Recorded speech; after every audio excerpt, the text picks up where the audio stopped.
শ্রোতাদের শুভেচ্ছা জানিয়ে শুরু করছি আমাদের আজকের অধিবেশন।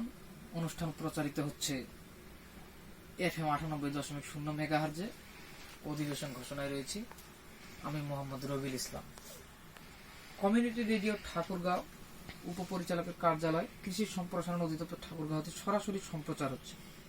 এই সম্প্রচারের মাধ্যমে ঠাকুরগাঁও সদর উপজেলার মানুষ বিকাল 3 ঘটিকা হতে বিকাল 4 ঘটিকা পর্যন্ত আবহাওয়ার পূর্বাভাস ও কৃষি বিষয়ক বিভিন্ন পরামর্শ নিয়মিত শুনতে পাবেন।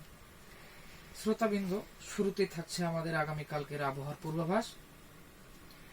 বাংলাদেশ আবহাওয়া অধিদপ্তর হতে প্রাপ্ত পূর্বাভাসে বলা হচ্ছে জেলার কোথাও বৃষ্টির সম্ভাবনা নেই এবং এই সময় সর্বোচ্চ তাপমাত্রা হতে পারে 26.4 ডিগ্রি সেন্টিগ্রেড ও সর্বনিম্ন তাপমাত্রা 12.0 ডিগ্রি সেন্টিগ্রেড।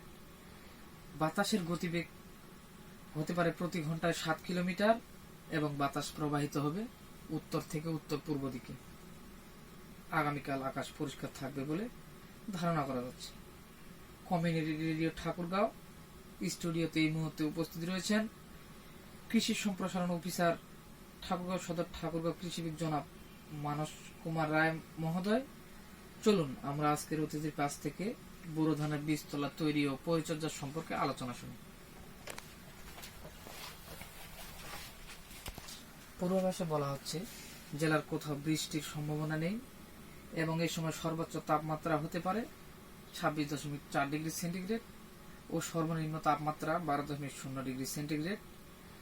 বাতাসের গতিবেগ হতে পারে প্রতি ঘন্টায় 7 কিলোমিটার এবং বাতাস প্রবাহিত হবে উত্তর থেকে উত্তর পূর্ব দিকে।